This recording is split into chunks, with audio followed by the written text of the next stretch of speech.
Okay, I think we're stabilizing. The audience is stabilizing, so maybe we'll begin slowly. So this is, as I said before, our main interest in this course will be on equivariant elliptic homology.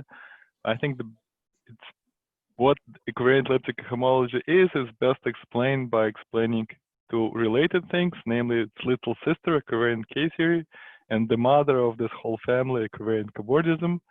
And so today we have the best person in the world to talk about this whole family. It's our very own Igor Krichever, and so he will take over from here. Okay, thank you for introduction. But I have to say that it needs a certain clarification. Because I'm not an expert in the field, because expert is supposed to present a state of the art, what is going on today. I'm here maybe rather as a witness and participant of early days of the equivariant cobordism theory. So in certain sense, what I will present today is how it looked like about 40, 50 years ago.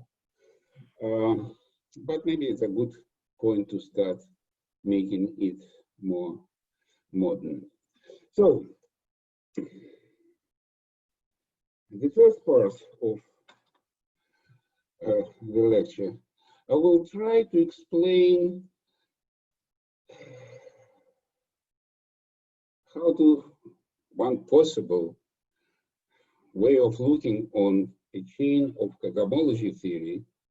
Andrei already told about equivariant cosmology, K-theory, elliptic, unitary. So if you go from top to the bottom, each time it seems the theory is complicated, and in certain senses it's not clear how to proceed. My point of view is to present some view when it's easier, much easier to go from bottom to top, seeing elliptic cosmology, K-theory, usual cosmology as certain evaluation of a mother theory and why its unitary cobordism theory is mother. This is another goal of my talk, to explain why. So generally, cosmology, in old days it was called extraordinary cosmology theory. It's any theory that is a functor from the category of pairs of topological spaces, to be on safe side. It's always good to have in mind CW complexes, whatever it means, to some abelian category, with standard axioms of Eilenberg-Steenrod, all that are listed here: functoriality, homotopy, long-exact sequence, excision axiom, disjoint union, all but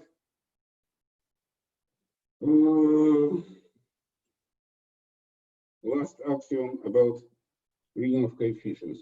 In ordinary cosmology, we have that all cosmology of a point with n bigger than 0 are vanishing. That's not true for cosmology, ecogomology theory. And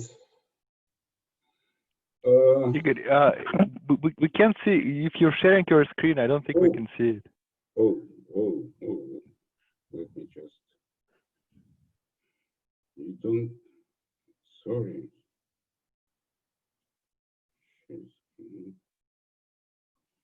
Can you see it now? Andrei, can you see it now? Much better, yes. It's easy to be better than 0, as always. Okay, so, and we will talk about, first of all, about multiplicative cosmology theory, and more, some nice theories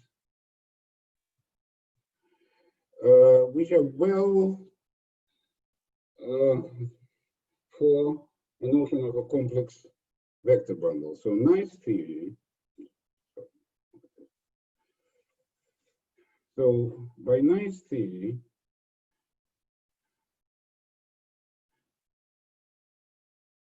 I mean a theory in which a notion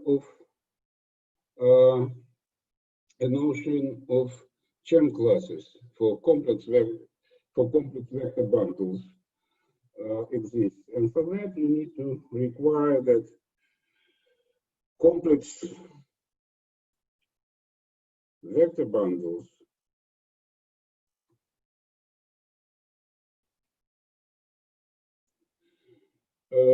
are H, it's called H orientable.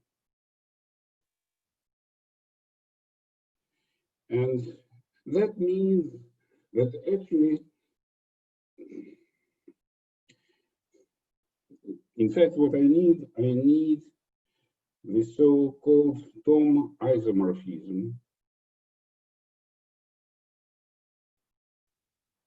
that tells that if Xi is a vector bundle over some space, vector bundle, complex, let me not mention every time. So whenever I'll speak about vector bundle, it will be a complex vector bundle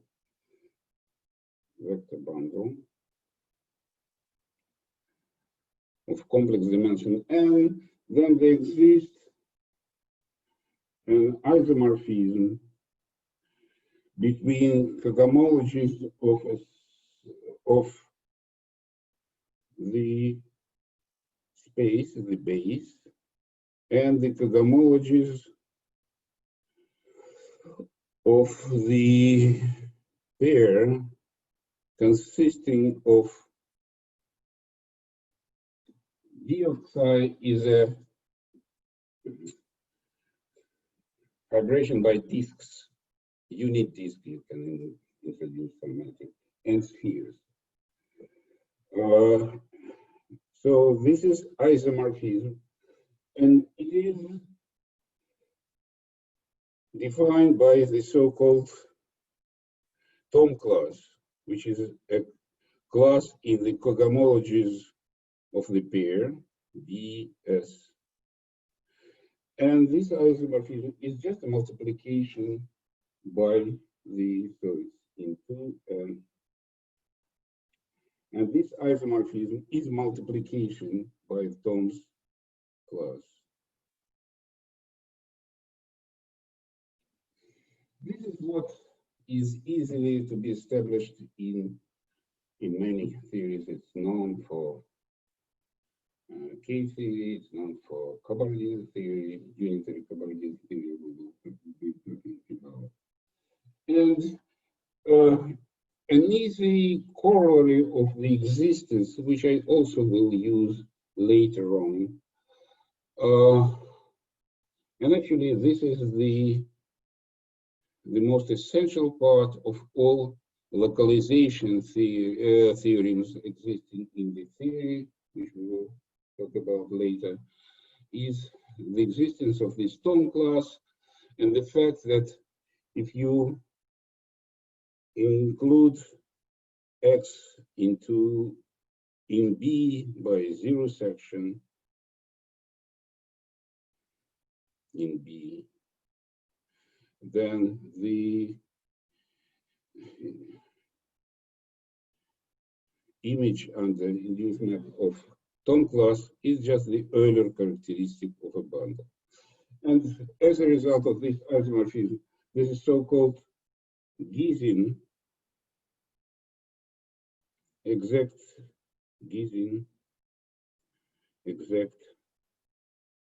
sequence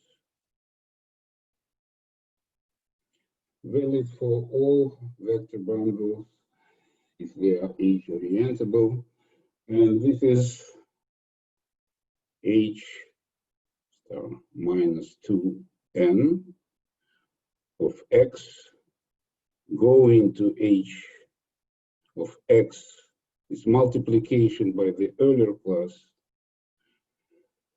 and then H to the sphere bundle and delta, which goes to H star minus 2n plus 1 of This sequence is used to derive the localization theory later. So, but it also can be used, and again, it's crucial for all other consideration, is that from that sequence, it's easy to derive that cosmology of the projective space, complex projective space, is isomorphic to the Taylor's formal series in some variable u, which is exactly Euler class of the canonical bundle. It's canonical bundle. Canonical line bundle. Canonical line bundle. That is present in any H-orientable period that is compatible with H-orientability of complex vector bundle. Usually,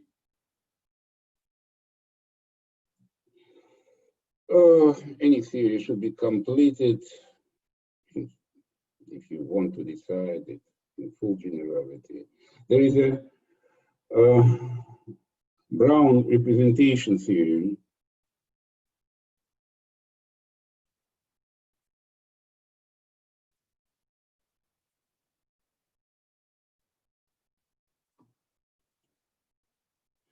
that actually says that a theory is uniquely defined by so-called spectrum.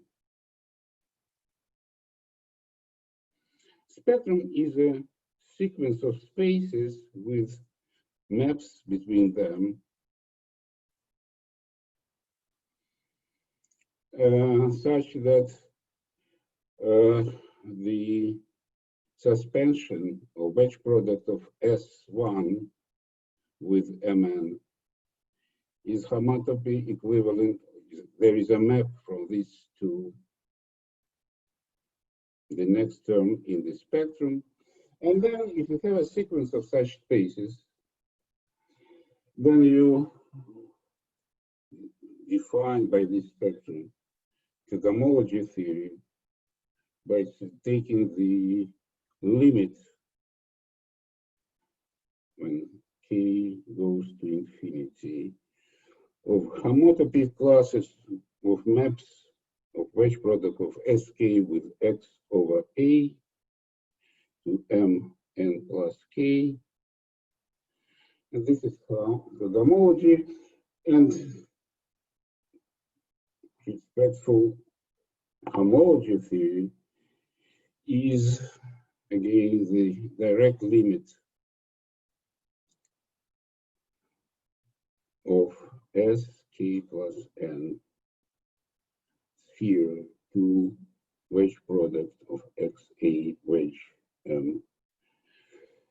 mk. So this is just homotopy definition of cosmology theories. Sometimes it's very hard. An example with elliptical cosmology shows that constructing a spectrum for elliptical cosmology is by any means is highly non-trivial task. It's hard to read even. And in many, from my pedestrian point of view, it looks rather like existence theorem. There exists a spectrum for such theorem than explicit construction. Too many relations you need to improve. We will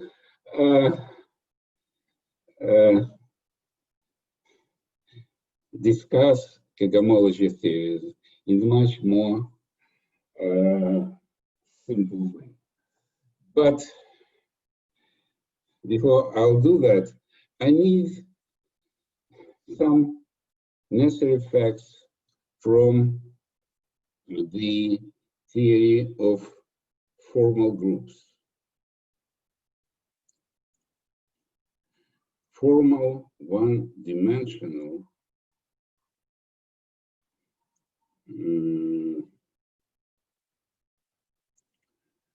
one-dimensional to formal commutative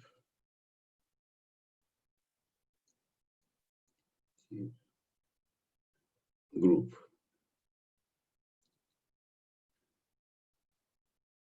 So the notion of formal group is very simple. It's a series in two variables. So it is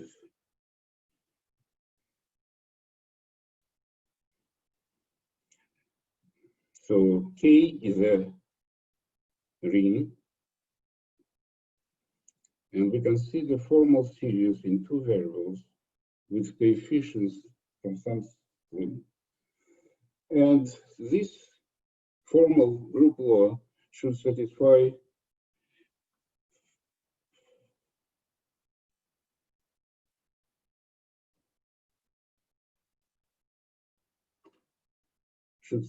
certain properties. First,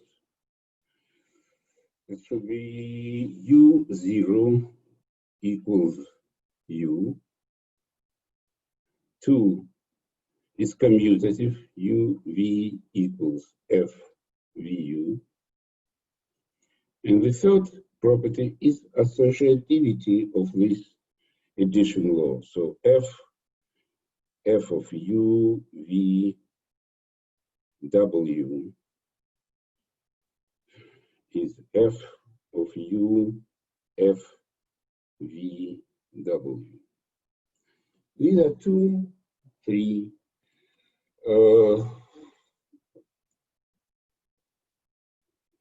constraints for a series. The first and the second means that it starts with a U, V equals U plus V equals plus some alpha ij, ui, vj, and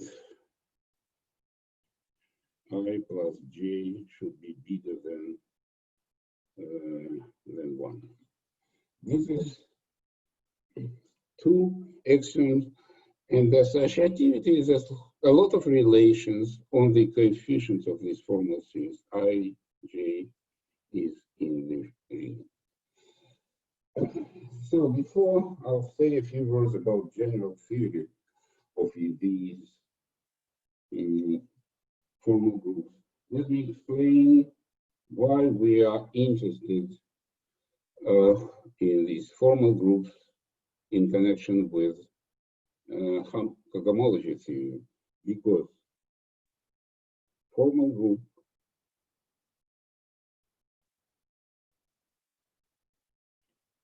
of cosmology theory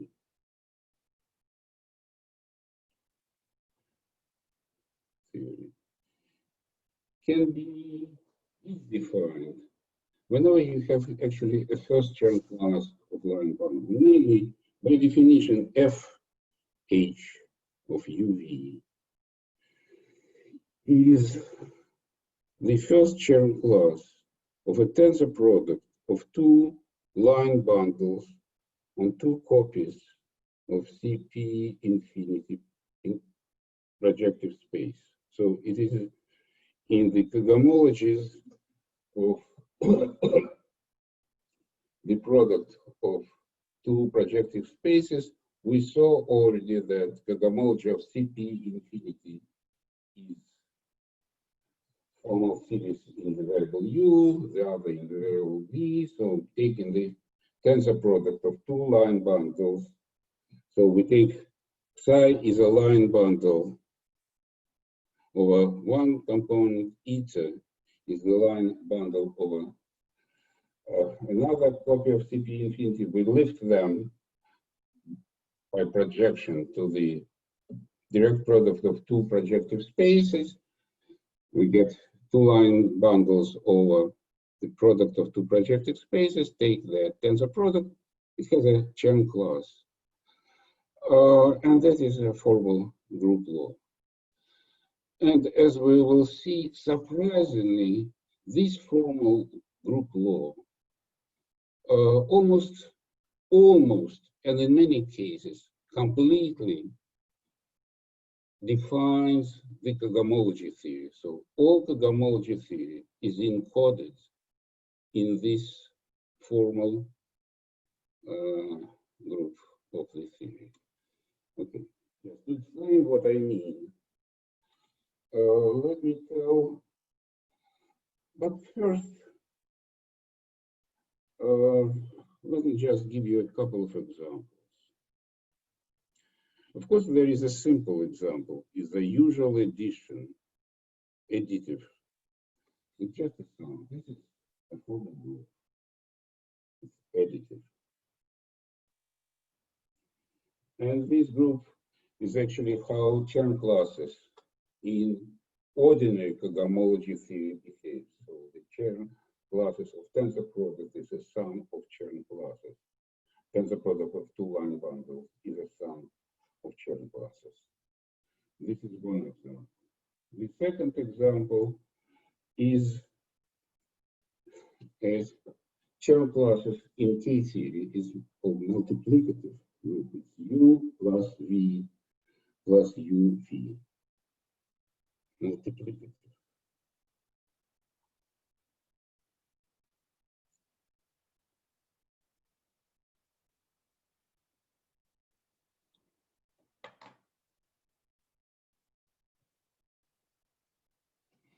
This is again a formal group. You can check that this is indeed satisfies a sensitivity condition. And for today's purposes, I'll present also another, which is not so obvious. This is a formal group law. U radical of P of V plus V radical of P V U divided by 1 minus epsilon U square V square. We'll see later. This is elliptic of group law, where P is any polynomial of the fourth order 2 delta T square plus epsilon T to the fourth. And the ring of coefficients of this elliptic formal group is just Z extended by 1/2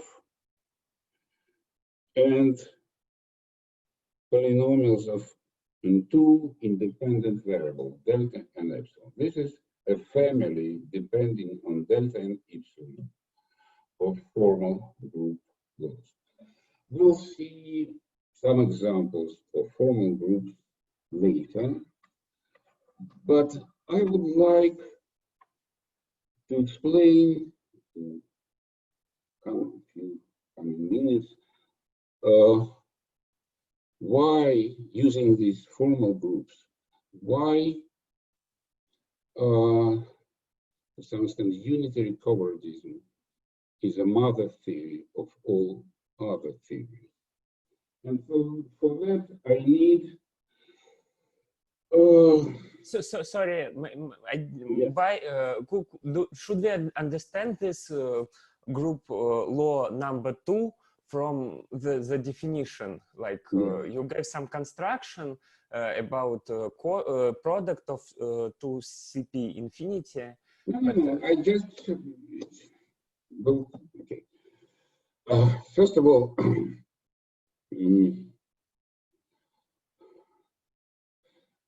there is a construction of formal group from the cosmology theory. This one thing that relates the first part with what I am talking about. The other is just a formal definition of a group law. And in this definition, it's just you can easily check that under the number 2 there is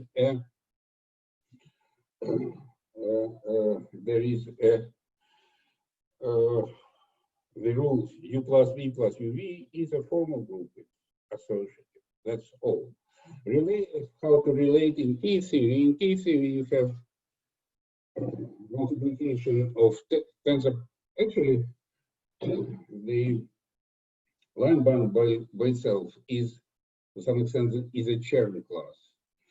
But you need to make it virtual, so you just take L minus 1, psi minus 1, tensor with multiply with eta minus 1, and you will get this multiplication. Thank you. This is just usual the rule of tensor multiplication of two virtual virtual line bundles. Okay. Yeah, thank you very much. Okay. So there is the mother theory in cosmology is related to the fact that there is a mother theory or mother formal group. It was proved by Lazard without any connection to the cosmology theory. It's just a theory of formal group laws. He proved that there exists a universal formal group. So there exists a group F of UV over some ring K hat with coefficient such that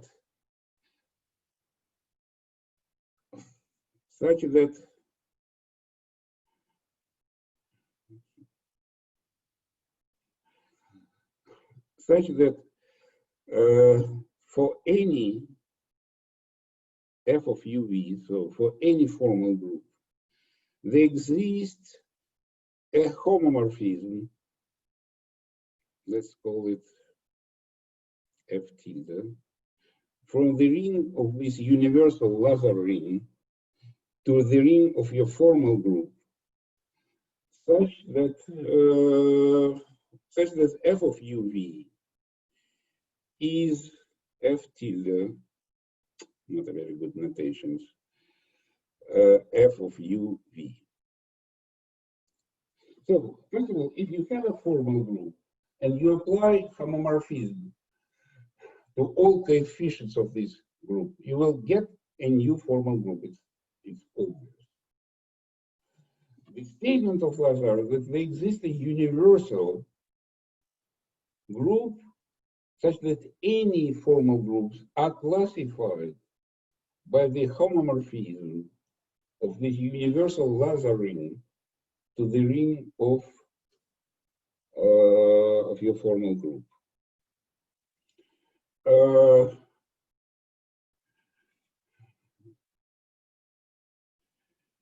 That is one piece of information. And the other is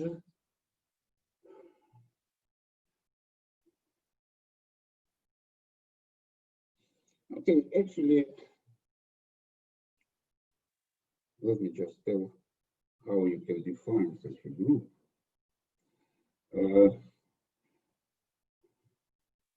Over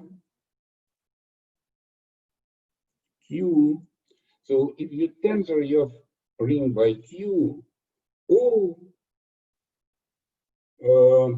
formal groups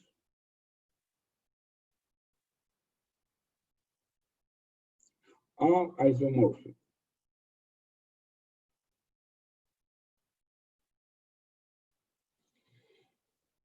What that means, that actually can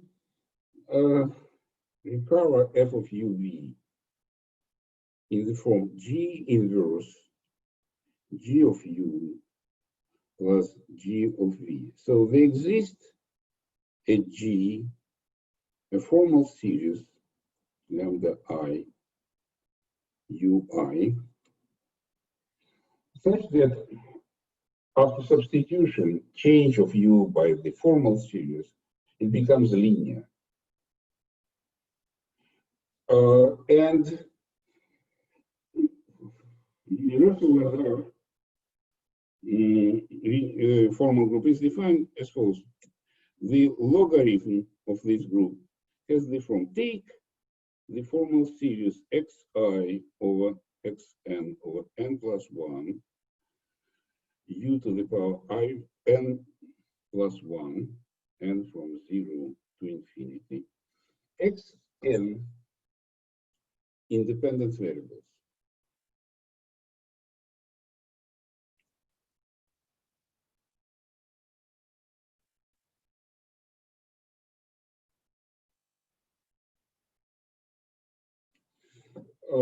Compute the formal series f of uv by taking the inverse series, plugging into the formula, you get f of uv. Of course, over q, it is defined, it's a polynomial in infinite number of variables. But take the smallest ring that contains coefficients of this formal group. And this is the universal Lazar ring. This is how, and you can, and then you can prove that any formal group is image under the some homomorphism of this universal Lazar group.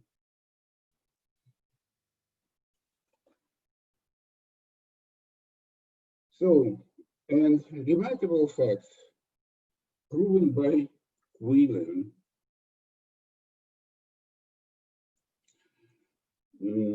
based on, actually it was in some implicit form, it was already in the works of Mishchenko,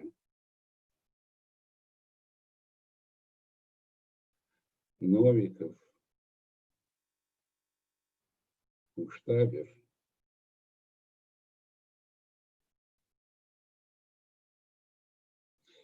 That formal group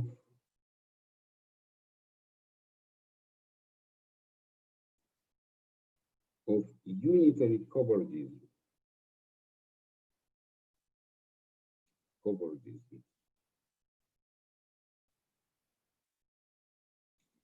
is the Lazar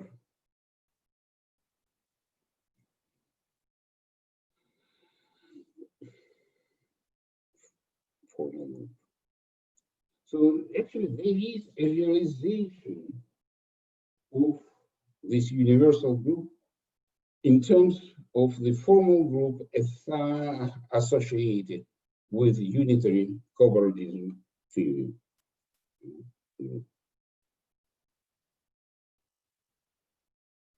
Okay.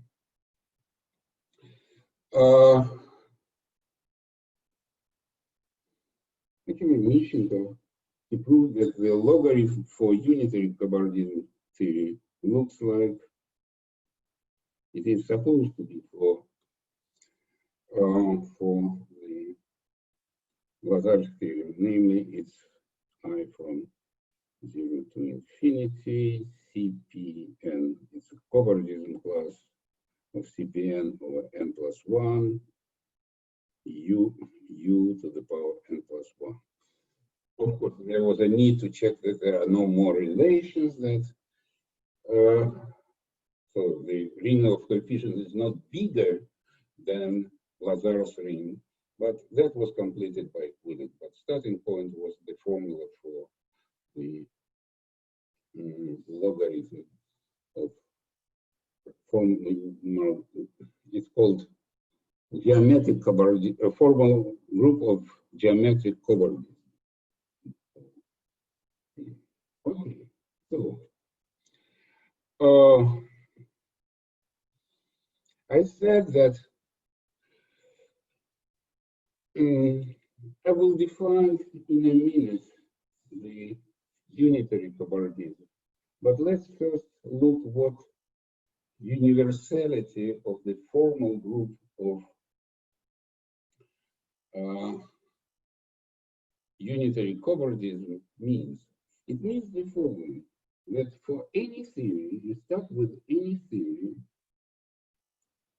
cosmology theory, for which there exists a first Chern class for which you can assign a formal group law of this theory. And that means that there exists a homomorphism of the coefficients of the universal theory to the coefficients of this formal group because of Lazar's universality theorem. So there exists a homomorphism from the coefficient, from the homologies of a point in universal unitary cobordism to the coefficients of your theory. And when I said that in many cases you can recover from the formal group defines this homomorphism. Then we can define a theory X, Y. Yes.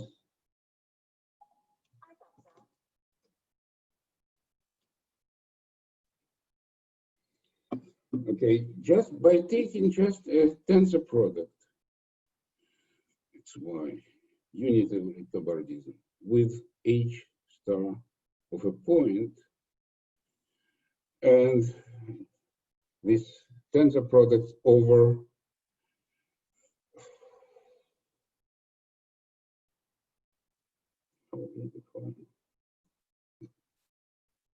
this homomorphism defines this tensor product.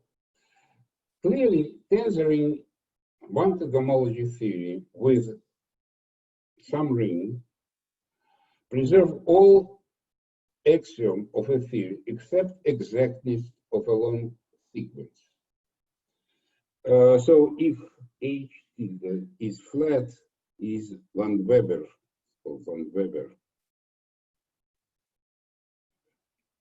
flat, it turns out that as two graded theories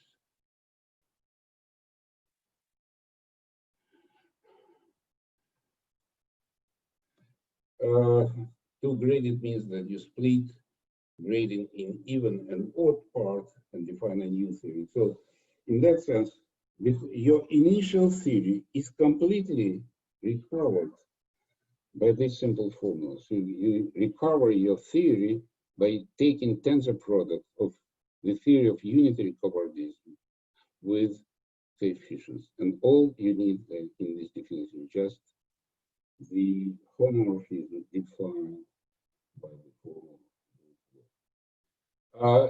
For example, K theory is, or maybe it's too early to say, K theory, elliptic homology, are Van Weber flat. Sorry.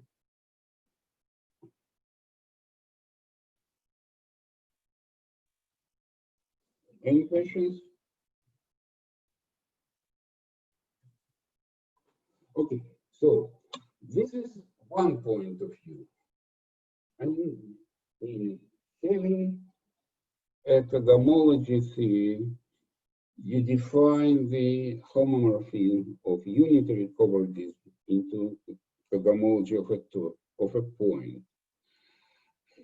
Now let's forget about the origin of this homomorphism, not a theory. Let's first try to define a theory starting from this point. For that, we need a way to construct or classify or look at what are homomorphisms of unitary cobordism into any ring. So, or how to construct some homomorphism of a ring of cobordism. So we reverse the logic from the theory to formal group. Instead, I want from the formal group to define a theory.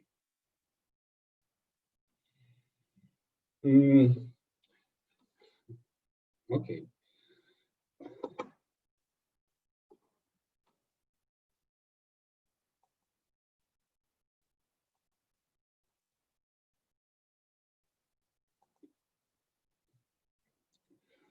Any questions? Okay. So a brief account, what is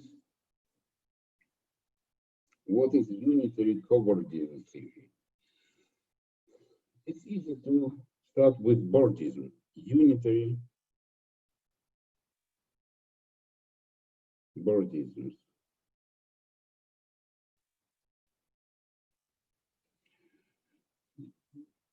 Okay, having X and A, we define omega of X, A in a very natural way.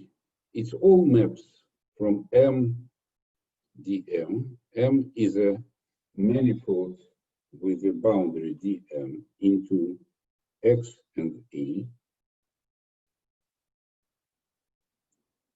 Modular equivalence, Bord equivalence. And for two manifolds to be equivalent, Bord equivalent means so M n and M n tilde M n M n tilde. They're equivalent if they exist W n plus one dimensional manifold with a boundary such that Mn minus M tilde n. I'm saying minus because this is in case you can define actually Bordism relation, refine the notion of Bordism relation by putting in different structures. The original definition for non-oriented manifold was introduced by Tome. In that case, you just take просто the border is disjoint union of two manifolds. In orientable case, you need to take into account orientation. There is a whole bunch of theories: unitary, symplectic, special unitary, frame. So whenever you add some additional structure, refined structure on a manifold and maps, you get some variance of the theory. So we will consider unitary Bordisms, XA, unitary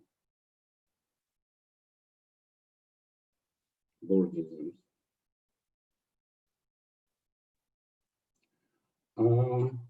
Bordisms with complex structure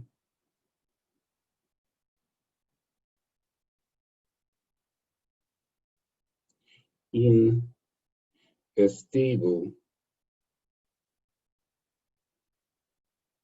tangent bundle.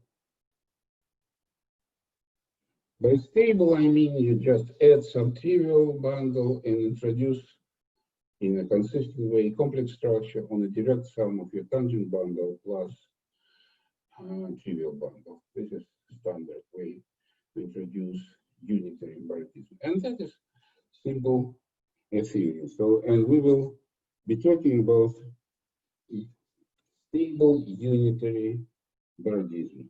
The ring of coefficients or the cobordism, Bordism unitary was computed by Milner and Novikov independently in 60 or 85. Okay, so and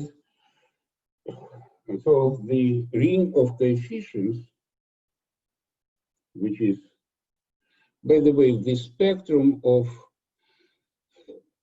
unitary cobordism theory is very simple, easy to construct. Spectrum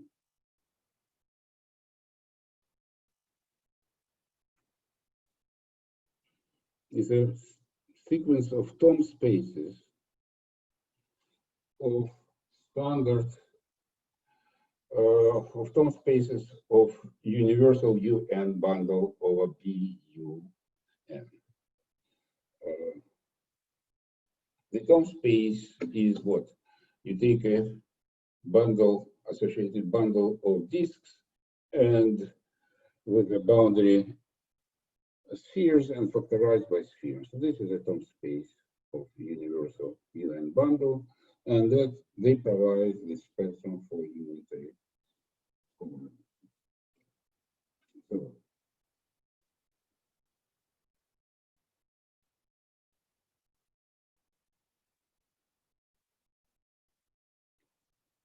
Bergedin at 2 point, they're canonically isomorphic to the cobordism of a point. And so we are in position to classify, to define all homomorphisms, because, as I said before, any theory defines homomorphism from the ring of coefficients of cobordism theory into the ring of coefficients of your theory. So how looks rational, tethering with the rational, so how looks the homomorphism to rational? So this is, I need to define Hirzebruch.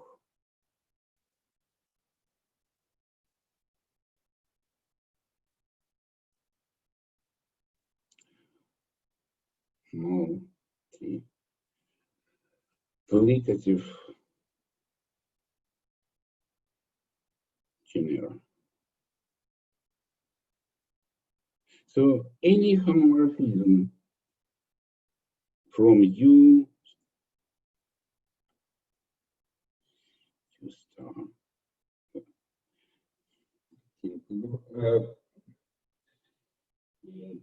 in bordism of a point, there is a natural multiplication. You just multiply, take a direct product of manifolds, and this is a product in this ring which is isomorphic to the product in the cosmologies. So how to define homomorphism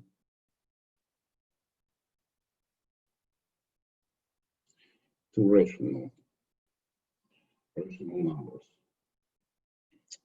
Hirzebruch is defined in the following way. It is defined by h of x. So take any formal series, x plus some lambda I x to the power I. Sorry, I'm using the same letter h for a formal series and the same letter for cosmology theories.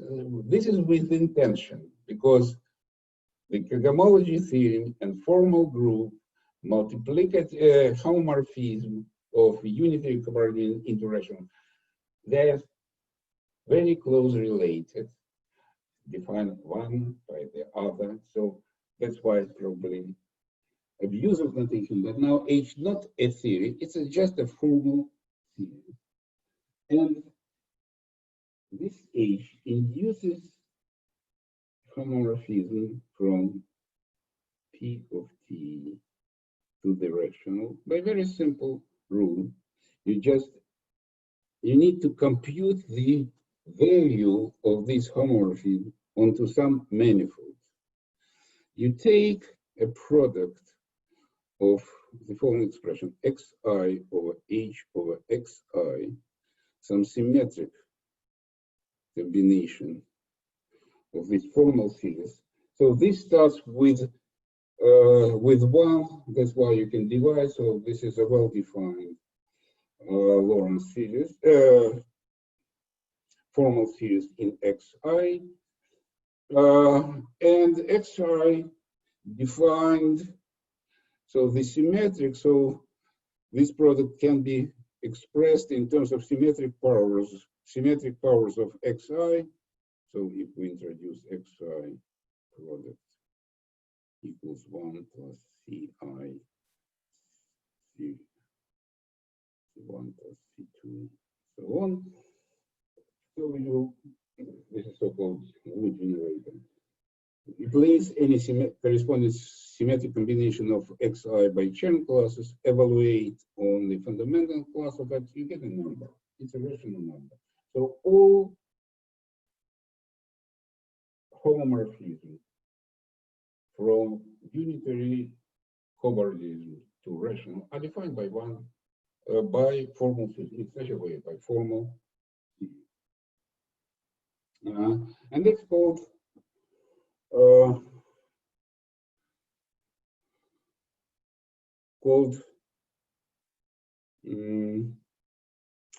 Hirsebruch multiplicative genera. So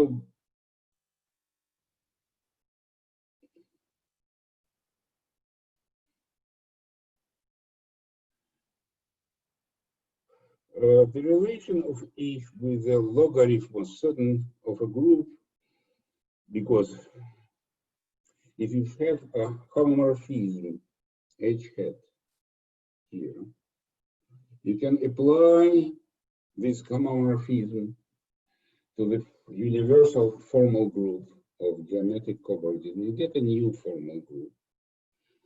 So the logarithm of this new formal group is G of U is sum. So we take the formal group of the geometric cobordism, apply H to cobordism classes of CPN, divide by n plus 1, U n plus 1. And this is the logarithm of a formal group of associated with H hat. And Novikov, it was observation by Novikov that H, which is a formal series here, is nothing but inverse series of G. So Novikov's observation. So this is general definition of rational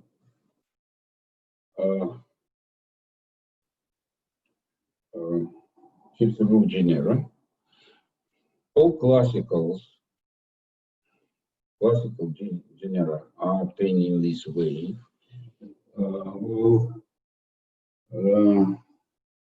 Later, maybe I'll talk a little bit about third genus. Signature of the manifold. A genus for spin manifolds. They're all examples. So third genus corresponds to the homomorphism under which CPN goes to 1. For signature, CP2N is 1, and signature of odd CP2N plus 1 is 0. Okay, so now we know how to construct or look at homomorphisms of the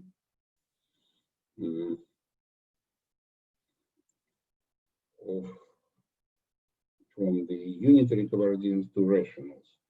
Now I'm going to define, to a certain sense, the most general form a good generalized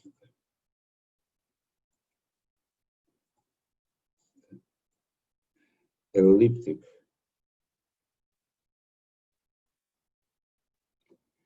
genus. So this is a genus,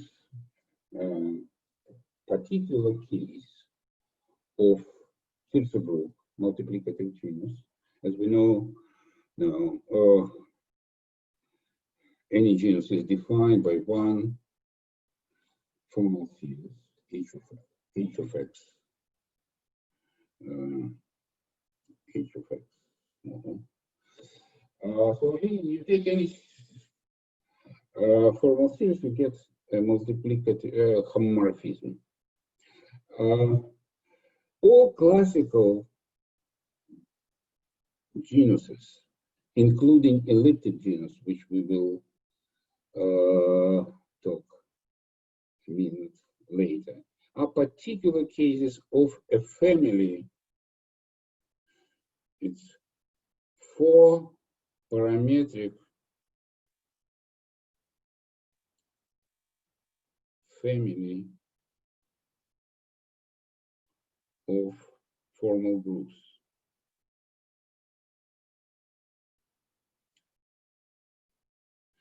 And they are defined in the following way. I'm afraid my introduction to the equivariant cobordism is taking too long to have a hope to finish today, but let's so I define a function, the omega 1, omega 2. So it's a function explicitly written in terms of the classical sigma zeta Weierstrass function. So you have elliptic curve with periods 2 omega 1, 2 omega 2. With every elliptic curve, there is associated family of functions. Weierstrass function, its antiderivative, its zeta function, and further there is okay. It's like a Jacobi theta 3 function with some change in normalization. So let me write this function explicitly. X sigma of z e to the power zeta of z x. Yes. So this is a formal series. This is a function. It's really elliptic function in Z.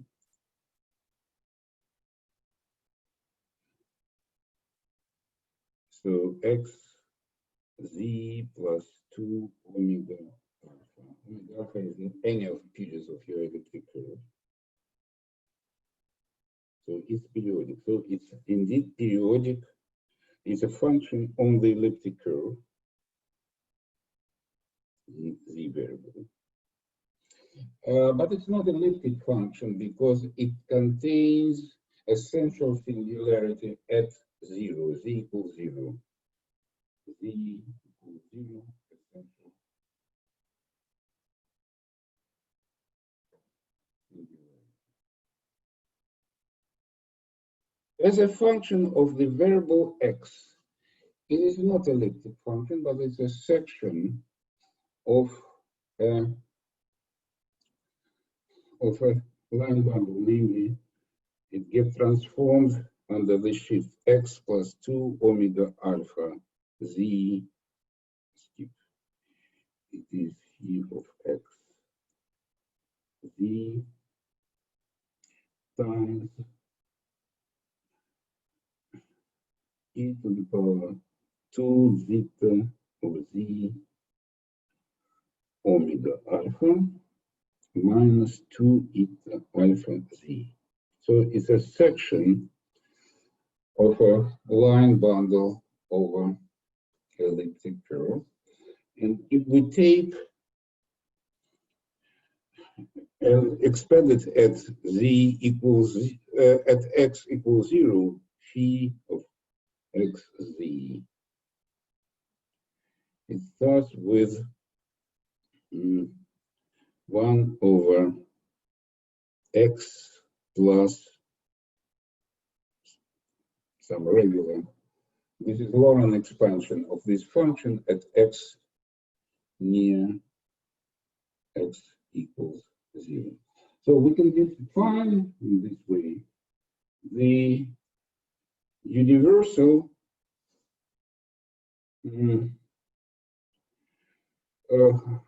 elliptic genus by just choosing the corresponding generating function x as 1 over phi of x z omega 1 omega 2 e to the power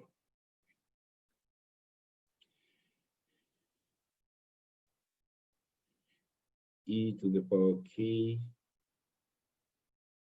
x. So we have a family of formal series that depends on z, e, omega 1, and omega 2. And by definition, any such series defines a genus, and that is called generalized elliptic genus. We claim, I'm not going to check for all, in full generality, is all classical genera, including elliptic,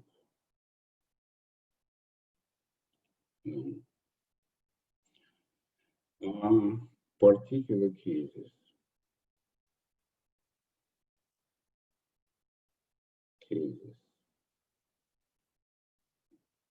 of these generalized elliptic genus.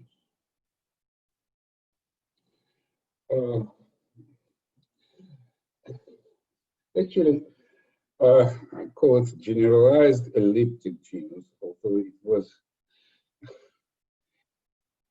known, at least for me, some others, long before the elliptic genus was introduced under the different, from the different perspectives. So this is a remarkable function that is, let me just draw it in a box. It's the simplest case of the so-called Baker-Ahieser function.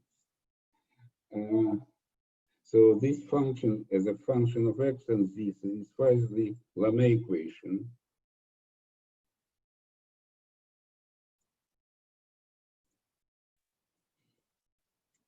The second derivative in x minus 2p of x, which is Weierstrass function, applied to phi of x, z. I'll skip notation or dependence on pairs of elliptic curves. Is q of z phi. So it's eigenfunction of the Lamé operator. And it satisfies the remarkable addition type relation, which underlies the use of this function in many things, in the theory of the elliptical Moser system, in some other things. So there is addition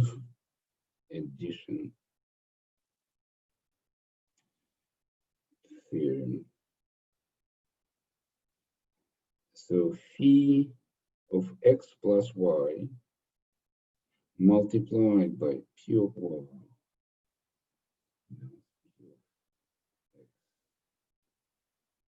actually equals to the Wronskian p of x, p of y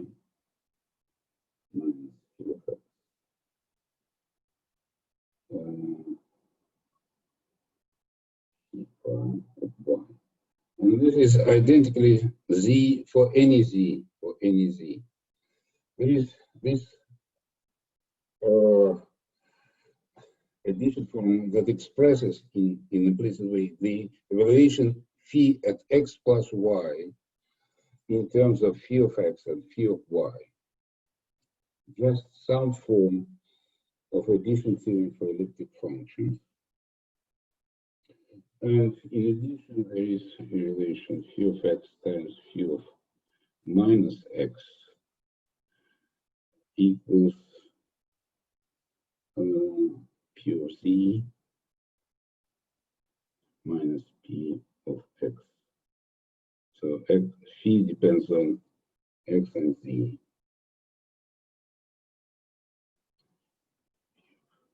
X z minus x z. Okay, so it's easy exercise that if you take phi x and substitute evaluated at z equals 1 of the half period,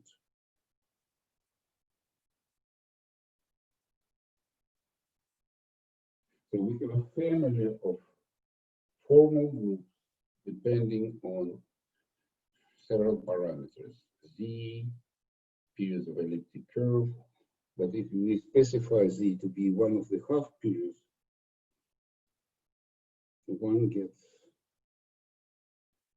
elliptic formal group. Formal group is a particular case. All the classical groups like formal groups associated with thought genus, signature, age genus, corresponds to degeneration of this elliptic curve to a noodle rational curve. That is all well known in relation of elliptic Cauchy-Moser system with trigonometric and rational one. So this is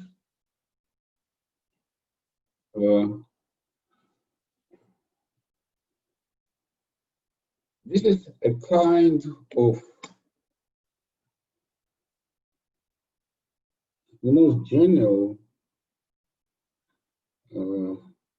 nice genus. What I mean by nice, and it contains all other classical and elliptic as a particular case. To explain why it's the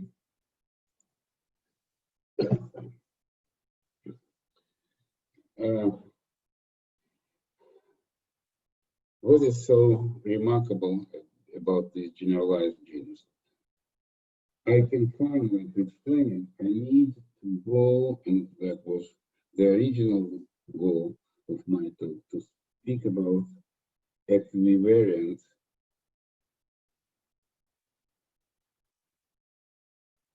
Bardian theory.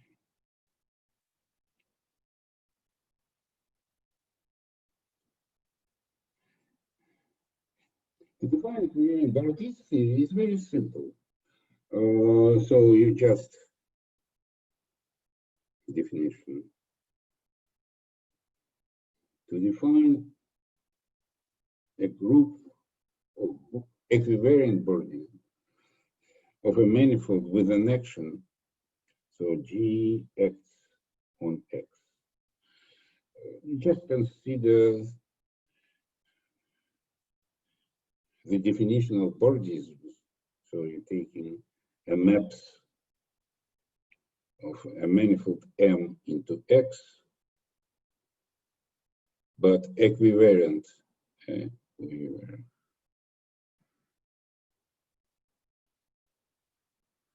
Most natural relation, but Bordism relation. So the definition of the groups is very nature. Of course, without having a spectrum to define a dual object, cobordism, is harder. And I'm not going to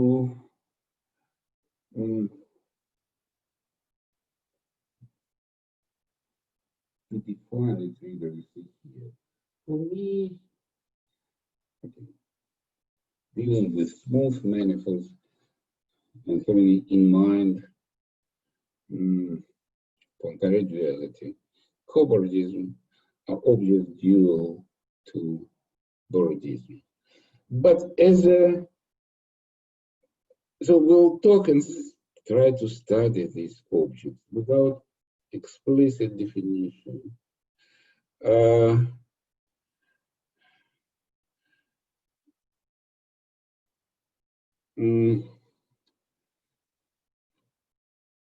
But what one should expect to define such a thing? Of course, you expect that if X is a free G manifold, main manifold, then you should expect that if such a reasonable theory exists, then the cobordism of X should be equal to usual cobordisms of a factor space. So it's a manifold, not necessarily. This is one obvious requirement. There is some substitution of this definition when you can make from any manifold with G action homotopy equivalent manifold with G free action. So you have, so let X be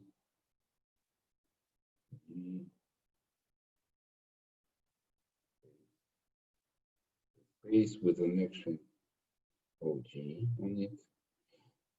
Then we define, it's called barrel construction.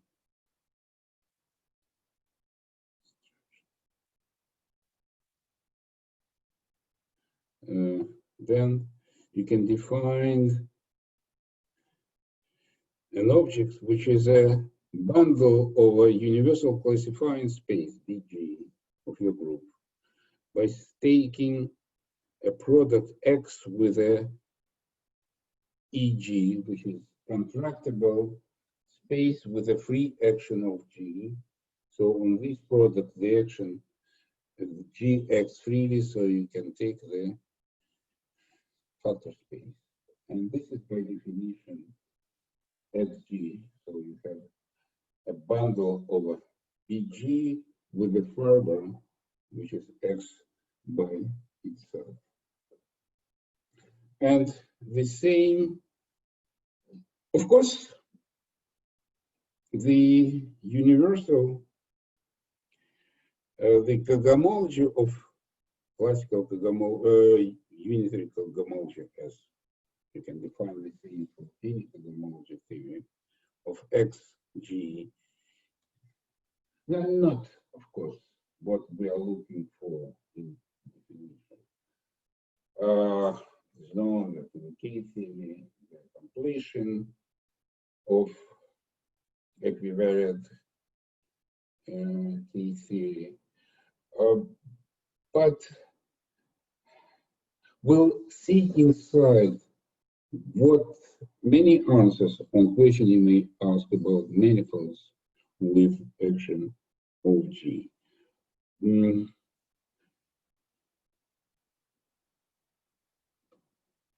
Andrei,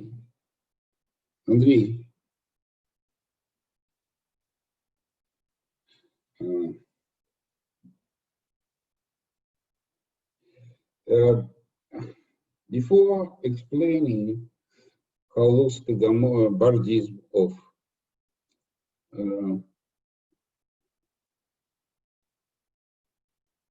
manifolds with action of S1, which is the prototype of what we would like to see about equivariant cobordism of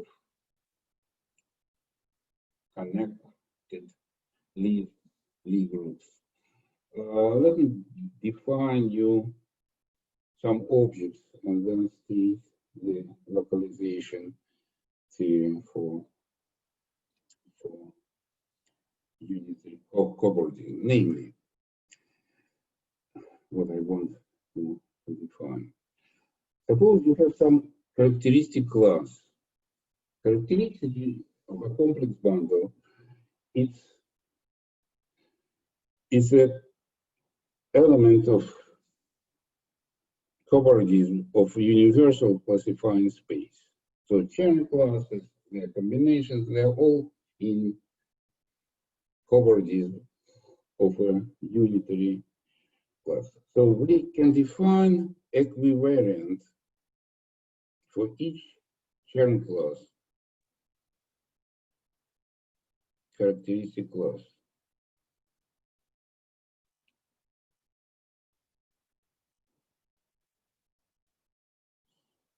And we define it in such a way. If psi is G vector bundle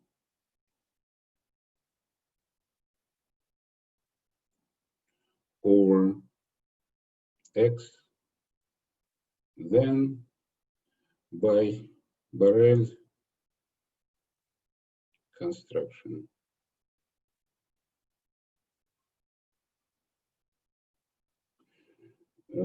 we have a bundle psi X, psi G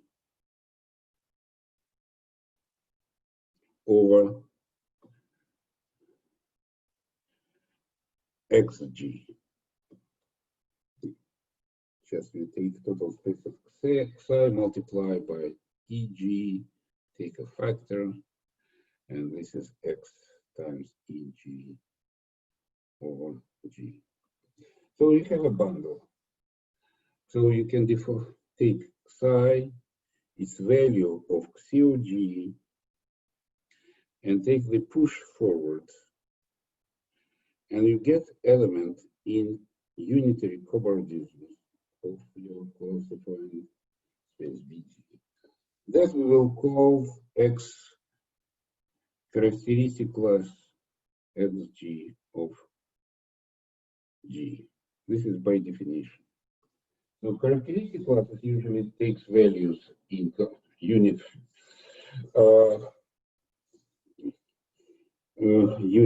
in cosmology of a space. Now we just define them characteristic element as a result of pushing forward to the cosmology of DG. So, and from what I will need in what follows, a general notion of localization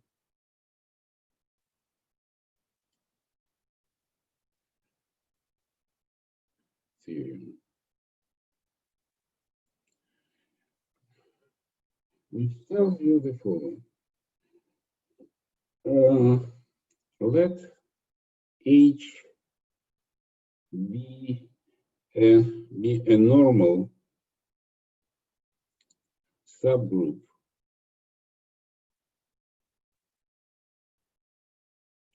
of G. Then, and let Fs be fixed point, fixed submanifold.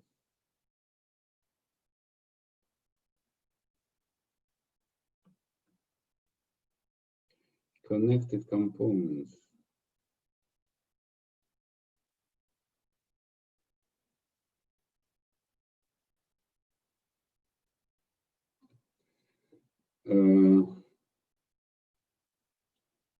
Of fixed point set, fixed points set of H action. So we're taking not fixed point of G by itself, but taking any normal subgroup. We can take fixed points of H action. Because it's a normal, they're invariant on the direction of G. Also, they're not fixed by G. And then there is a localization formula in the form. So if you take for any, in particular one, well, for any characteristic class psi of G, it's going as a sum over S over all connected components of PS push forward of evaluation of psi S G. So you just restrict your psi onto the submanifold Fs, divide by the normal bundle to this component, and that is well-known formula in, okay, this localization type formula is well-known in cosmology, in K-theory, in case when H is coincide with G. But in fact, it, as you will see later, it's useful to write also in terms of for any H, for purposes that will be clear later. And it is true for unitary coordinate theory. Okay.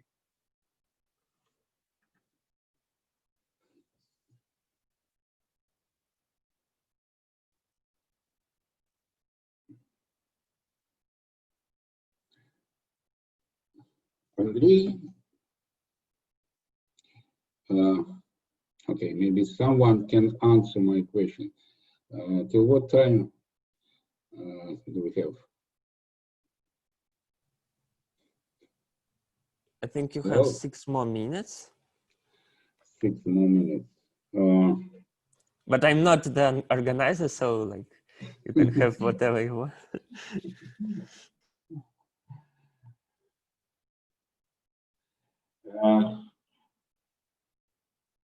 Okay. I'll jump a little bit to be able to explain what I meant by saying that generalized elliptic genera is the most nice genus in the following sense. Okay.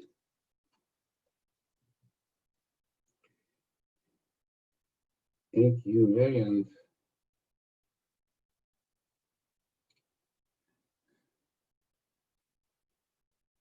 group.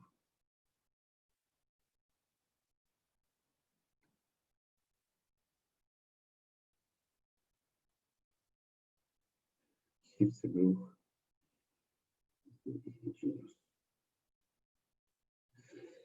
So, by that, so we already saw that if you have any multiplicative genus defines you a homomorphism from the ring of coefficients to rational.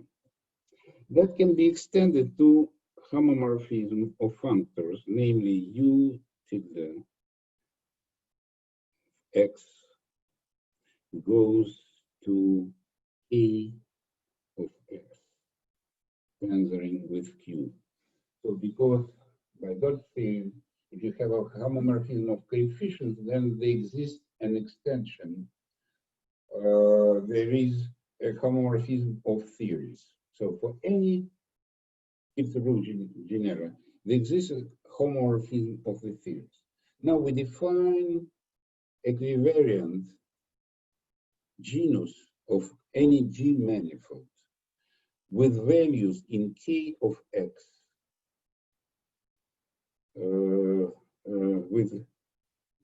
with K of a point tensor Q as a ring of representation by composing. So we take P of 1 in the Borel construction. So we get an element in cobordism of G bundle and defined to have its image would be living in E3 of a point. So the values of this equivalent, so the usual values of Hirzebruch genus are rational numbers. Now values are representations. It's called index character. Index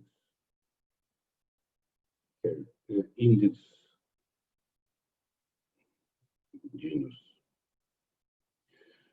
The sense of this genus is the following. The most classical genuses coincide with the index of certain elliptic operator on the manifold. Signature is the index of Laplace operator. A genus for spinors is the index of Dirac operator. So index character is, instead of taking the action of a, if everything is equivariant, then you have on a kernel and a kernel of your operator, you have a representation of G. You take the difference, you get an element of K of the ring of representation. This is a index character. So the value of, instead of signature, you have some element of a ring of representations. Of course, if G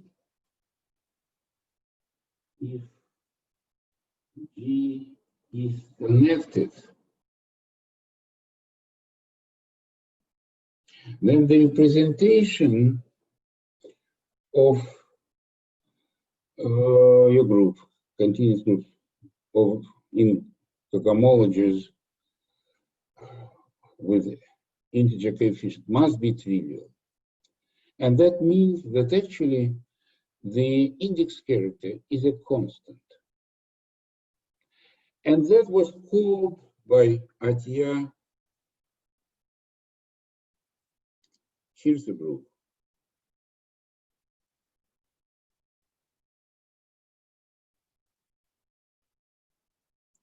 rigidity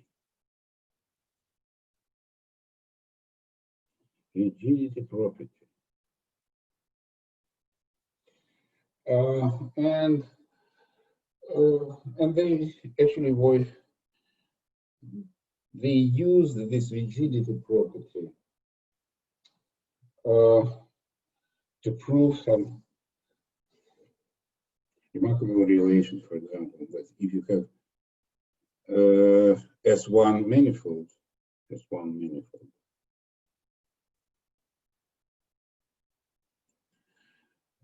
the signature of this manifold is a sum of signatures of the fixed point sets of the S1 action. That is obviously true for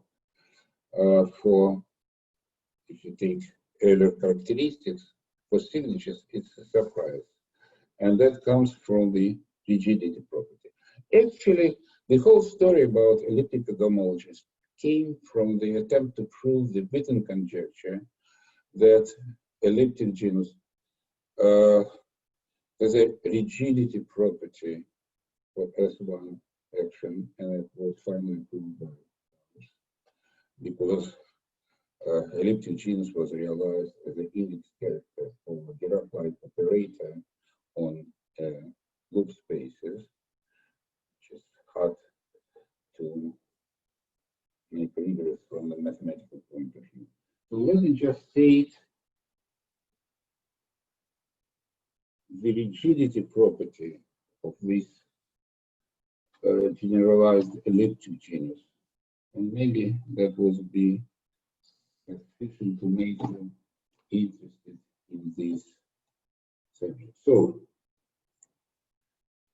For any H, homomorphism from U star to Q, you define equivariant genus which takes values in K of B, G, tensoring with Q. Equivariant genus. H is rigid if image of Hj is in Q sitting inside K of Bg, tensor Q for G and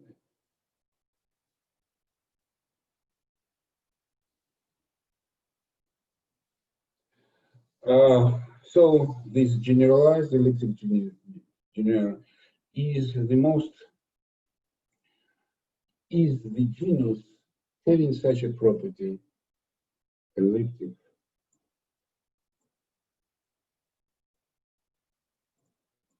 genus is rigid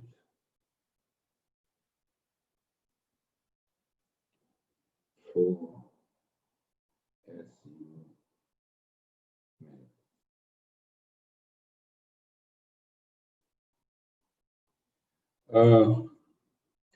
And the way to do so, this is the theory.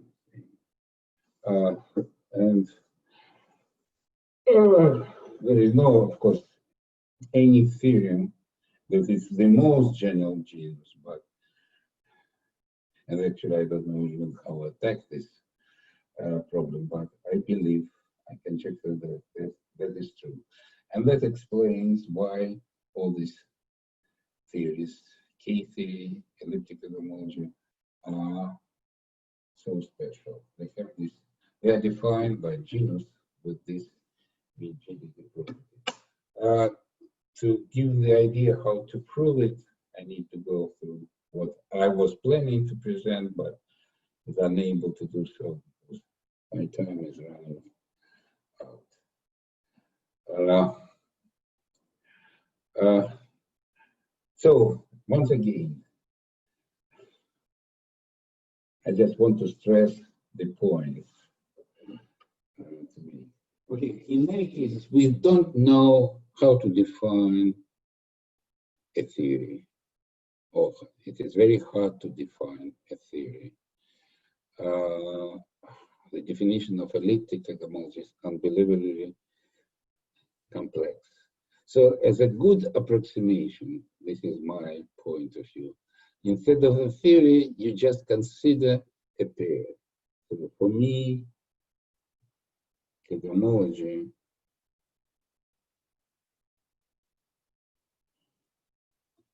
theory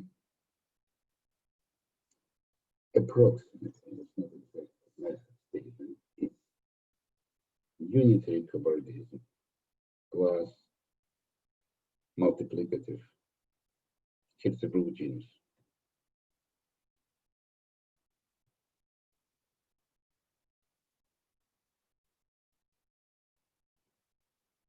And that is very tractable, and effectively you can compute all objects you need, just using only coordinates that are well-defined, easily computable, and genus, which is also computable. So, and as I said, the coming from cobordism to elliptic homology, K theory, usual homology, you realize that this theory I mentioned, they're defined by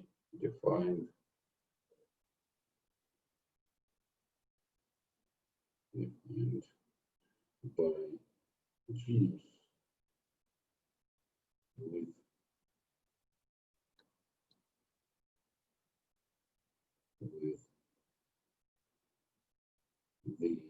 the rigidity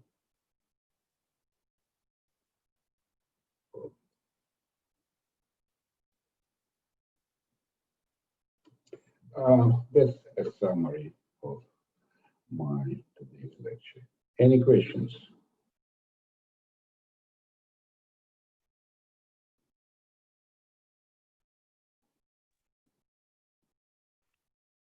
Questions? Sorry, I couldn't participate in discussions earlier. I didn't have my microphone on, so I will. Yes. So, Andrei, I was unable to present in today's lecture the middle part, how to describe S1 cobordism of cobordism. But probably it's there.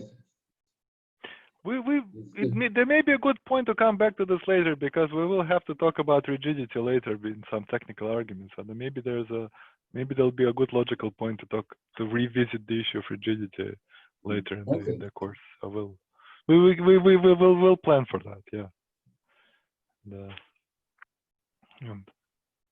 More questions?